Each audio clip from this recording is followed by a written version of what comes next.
नमस्कार दोस्तों, मैं अनूप कुमार श्रीवास्तव आपका स्वागत करता हूं।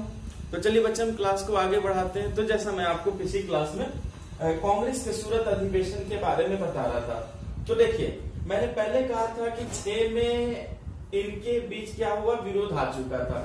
नरम दल और गरम दल के बीच मतभेद आ चुका था।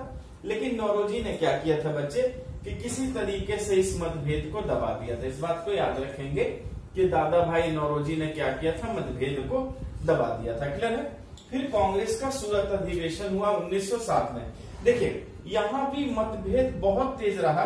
गरमपंथी लोग पहले तिलक को, क्लियर कीजिए, और बाद में लाला लाजपत राय को अध्यक्ष बनाना चाहते थे। लेकिन यहाँ भी नरम पंथियों ने कुछ और काम किया।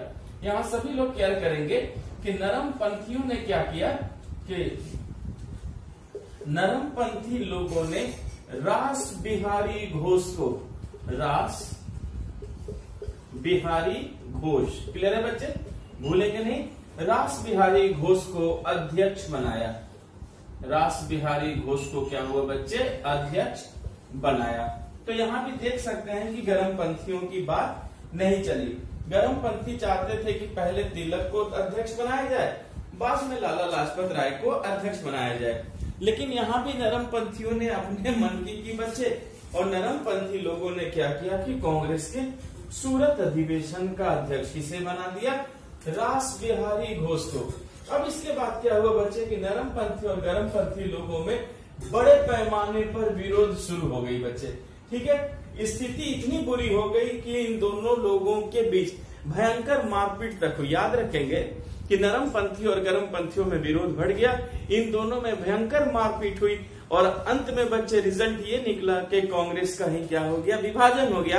यानी नरम पंथी और गरम पंथियों में विभाजन हो गया। तो इस बात को याद रखेंगे बच्चे कि इसके बाद क्या हुआ, कांग्रेस का विभाजन हो गया। पूरी बात समझ में आ गई, यहां सभी ध्यान देंगे।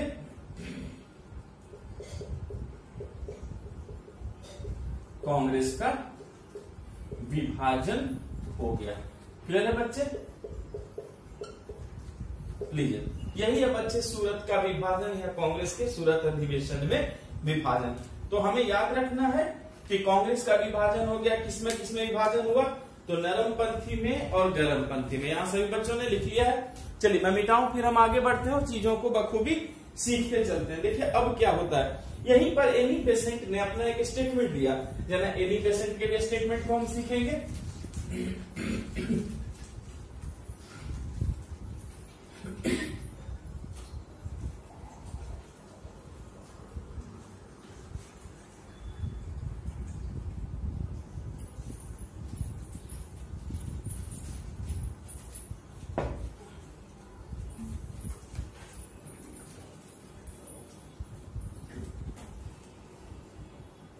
अच्छा, अब यहाँ पर सभी लोग केयर कीजिए। देखिए बच्चे, एनी बेसेंट ने क्या कहा था, याद रखिएगा कि सूरत विभाजन पर या कांग्रेस के विभाजन पर एनी बेसेंट ने कहा था बच्चे कि सूरत की घटना कांग्रेस के इतिहास में सबसे अधिक दुखद घटना है। याद रखेंगे, इस पर एनी बेसेंट ने क्या कहा, क्लियर है। यहां हमें एनी बेसेंट के स्टेटमेंट को जानना है। एनी बेसेंट ने कहा सूरत की घटना कांग्रेस के इतिहास के, सूरत की घटना कांग्रेस के इतिहास की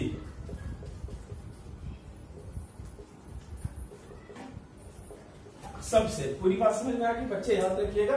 एनी बेसेंट ने कहा था कि सूरत की जो घटना है वो पूरे कांग्रेस के इतिहास में सबसे अधिक दुखद घटना है। कांग्रेस के इतिहास की सबसे अधिक दुखद घटना है, सबसे अधिक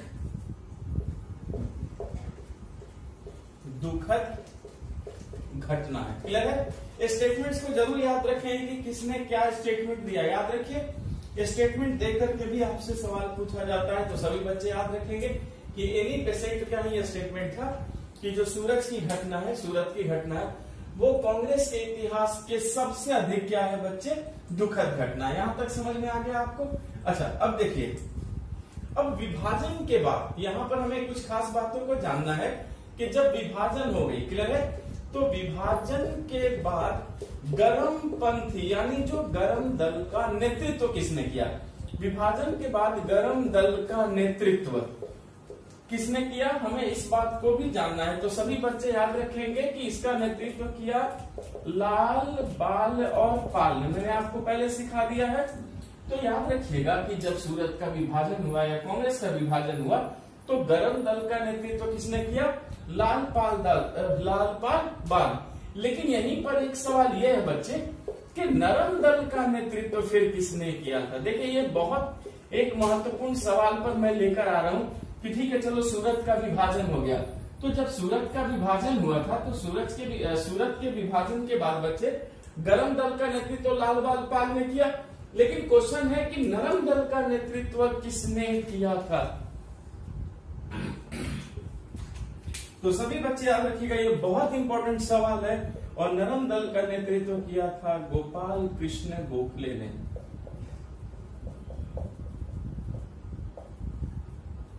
गोपाल कृष्ण गोखले ने।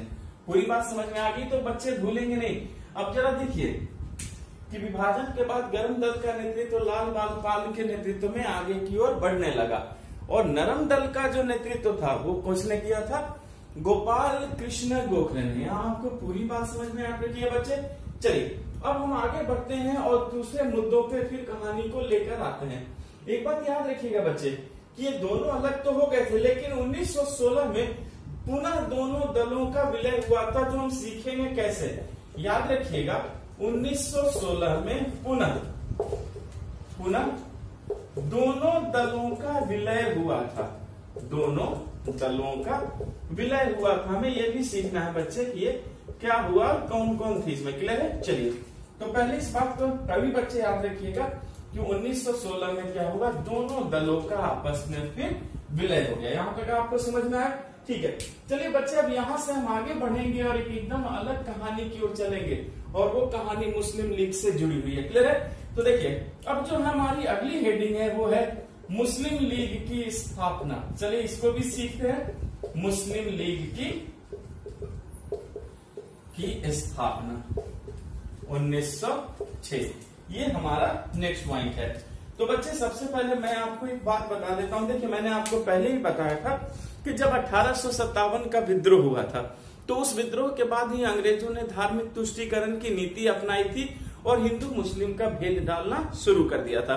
फिर 1885 में जब कांग्रेस की स्थापना हुई तो उसे भी कमजोर करने के लिए अंग्रेजों ने क्या कहा था कि कांग्रेस तो हिंदुओं की पार्टी है, मुसलमानों को कौन पूछेगा। तो मैंने आपको बताया था कि वो उन्होंने मुस्लिमों में विरोध डालने की पूरी कोशिश की थी। उसी विरोध का परिणाम था मुस्लिम लीग की स्थापना। और ये स्थापना कब हुई थी बच्चे, तो सभी लोग याद रखेंगे कि मुस्लिम लीग की जो स्थापना हुई थी ये हुई थी 1906 में। तो चलिए जरा इसके पीछे की कहानी जानते हैं कि ऐसा क्या हो गया। बच्चे याद रखिएगा उस समय भारत का जो वायसराय था वो लॉर्ड मिंटो था। तो याद रखिएगा कि 1906 के वक्त में बच्चे मतलब इस समय हुआ ये कि आगा खां एक व्यक्ति थे बच्चे, उसके नेतृत्व में मुसलमानों का एक दल, याद रखेंगे आगा खां के नेतृत्व में, आगा खां के नेतृत्व में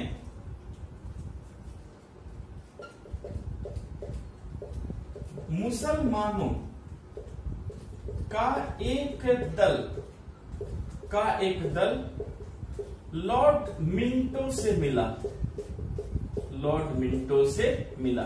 इस बात को सभी बच्चे याद रखेगा, ये बहुत महत्वपूर्ण है कि आगा खां जो व्यक्ति था उसी के नेतृत्व में मुसलमानों का एक दल किससे जाकर मिला, लॉर्ड मिंटो से मिला। क्लियर है। अच्छा अब लॉर्ड मिंटो से मिला तो कहां मिला, याद रखिएगा 1906 में ही शिमला में मिला। 1906 में शिमला में लॉर्ड मिंटो कहां था उस समय बच्चे, शिमला में था। तो सभी लोग याद रखिएगा कि आगा खां के नेतृत्व में मुसलमानों का एक दल लॉर्ड मिंटो से मिला 1906 में, और कहा मिला, वो शिमला में मिला। स्पष्ट है। अब ये मिलकर इन्होंने क्या बात की, याद रखेंगे कि जब ये लोग मिले मिंटो से तो इन्होंने मिंटो से अनुरोध किया कि केंद्रीय, प्रांतीय और स्थानीय निर्वाचन में मुसलमानों के लिए पृथक सांप्रदायिक निर्वाचन व्यवस्था की जाए। देखिए बच्चे, इन लोगों ने क्या अनुरोध किया? इन लोगों ने कहा कि मुस्लिमों के लिए, यहां समझिएगा बच्चे, मुस्लिमों के लिए केंद्रीय, देख रहे हैं, केंद्रीय स्तर पर, फिर प्रांतीय, प्रांत स्तर पर, और फिर स्थानीय स्तर पर। याद रखेंगे, इन लोगों ने अनुरोध किया था लॉर्ड मिंटो से कि मुस्लिमों के लिए केंद्रीय, प्रांतीय और स्थानीय स्तर पर निर्वाचन हेतु मुसलमानों के लिए पृथक स्तर पर निर्वाचन हेतु पृथक मतलब अलग, क्लियर है बच्चे? पृथक निर्वाचन की या पृथक सांप्रदायिक निर्वाचन की व्यवस्था की जाए। पृथक सांप्रदायिक, पृथक सांप्रदायिक निर्वाचन की व्यवस्था का अनुरोध किया। व्यवस्था का इन लोगों ने क्या किया? अनुरोध किया। तो यहां सभी बच्चे याद रखिएगा, ये बहुत इंपॉर्टेंट है कि आगा खां के नेतृत्व में मुस्लिमों का एक दल लॉर्ड मिंटो से 1906 में शिमला में मिला और उन लोगों ने अनुरोध क्या किया? उनका अनुरोध ये था कि मुसलमानों के लिए केंद्रीय, प्रांतीय और स्थानीय स्तर पर निर्वाचन के लिए आप अलग से सांप्रदायिक निर्वाचन की व्यवस्था कीजिए। मतलब बच्चे, संप्रदाय के आधार पर, यानी मुस्लिम का अलग संप्रदाय है, उसके आधार पर आप क्या कीजिए कि एक अलग से निर्वाचन की व्यवस्था कीजिए, जहां मुस्लिम प्रतिनिधि खड़े हों और वोट भी कौन दे रहे हो? मुस्लिम लोग दे रहे हो। तो उन्होंने एक सांप्रदायिक निर्वाचन की व्यवस्था का क्या किया? अनुरोध किया। यहाँ आपको पूरी बात समझ में आ चुकी। अब देखिए, लॉर्ड मिंटो के लिए इसमें तो कोई बुराई थी ही नहीं, तो लॉर्ड मिंटो ने क्या किया? इसका समर्थन कहा, बोला नहीं, आप लोग जो है सही कह रहे हैं और आप जो आप कहेंगे भाई उसी के मुताबिक जो है ब्रिटिश सरकार आपके लिए क्या करेगी? काम भी करेगी। तो एक बात पहले याद रखिएगा कि मिंटो ने समर्थन किया था, लेकिन इसके पीछे अंग्रेज अधिकारियों का हाथ था। इस बात को सभी बच्चे याद रखना है कि इसके पीछे किसका हाथ था? अंग्रेज अधिकारियों का हाथ था। मिटा दूं मैं, सभी लोग लिख लिया? ओके, चलिए समझते हैं। ये भेजने के पीछे भी अंग्रेज अधिकारियों का ही क्या था बच्चे? हाथ था। और वो भी उच्च अधिकारी, ये नहीं कि अंग्रेजों के छोटे अधिकारी हो। तो याद रखिएगा, ये सब बातें हैं कि इसके पीछे अंग्रेजों के उच्च अधिकारियों का हाथ था। इसके पीछे अंग्रेज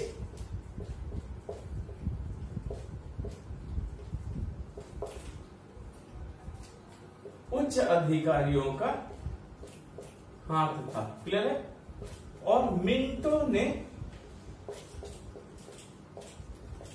समर्थन किया। इस बात को सभी बच्चे याद रखना है आपको कि इस घटना के पीछे अंग्रेज उच्च अधिकारियों का हाथ था और मिंटो ने क्या किया कि मुसलमानों की इस बात का क्या किया? समर्थन भी किया बच्चे। और देखिए, समर्थन करने से क्या हुआ कि मुसलमानों को अलग सब कुछ मिलने लगा। अब जरा सोचिए कि क्या भारत पाकिस्तान के बीच नजर नहीं आ रहे हैं बच्चे? यही तो भारत पाकिस्तान का बीच भी था। चलिए अब आगे समझते हैं कि मुस्लिम नेताओं ने अब क्या किया। यहाँ पर सही बच्चे क्या कीजिएगा कि मुस्लिम नेताओं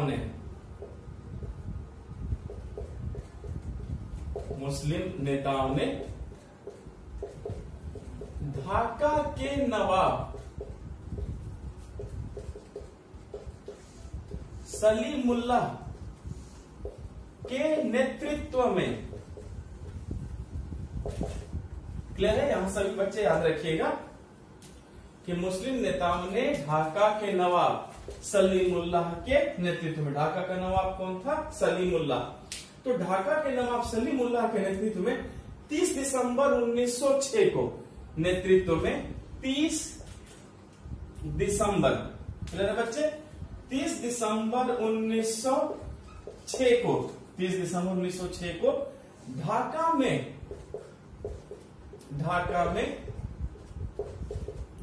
मुस्लिम लीग की स्थापना की। मुस्लिम लीग की स्थापना की। पूरी बात समझ में आ गई? तो याद रखिएगा कि मुस्लिम नेताओं ने ढाका के नवाब सलीमुल्लाह के नेतृत्व में 30 दिसंबर 1906 को ढाका में मुस्लिम लीग की क्या कर दी बच्चे? स्थापना कर दी। लीजिए, मुसलमानों की एक पार्टी तैयार हो गई। अच्छा, इसके अध्यक्ष कौन थे? वकारुल मुल्क। याद रखिएगा कि वकारुल मुल्क इसके अध्यक्ष थे।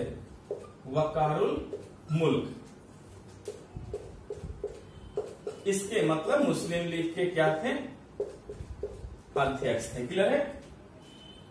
तो देख सकते हैं किस तरह से मुस्लिम लीग की क्या हो गई बच्चे? स्थापना हो गई। और मुस्लिम लीग के अध्यक्ष कौन हो गए? वकारुल मुल्क। अब लीग ने बच्चे याद रखना है कि लीग ने सिर्फ 1916 में लखनऊ समझौते के आधार पर राष्ट्रीय कांग्रेस का समर्थन किया था। इस बात को सभी बच्चे याद रखेंगे कि लीग ने केवल 1916 में लखनऊ अधिवेशन में कांग्रेस का समर्थन किया था और फिर कभी नहीं कांग्रेस का समर्थन किया था। पूरी बात समझ में आ गई? तो इस बात को सभी बच्चे याद रखेंगे कि जब मुस्लिम लीग बना उसके बाद मुस्लिम लीग ने बच्चे केवल 1916 में जब लखनऊ अधिवेशन हुई थी तभी जाकर कांग्रेस का क्या किया था? समर्थन किया था। उसके बाद कभी भी मुस्लिम लीग ने बच्चे कांग्रेस का समर्थन नहीं किया था। यहां तक पूरी बात समझ में आ गई आपको? ओके,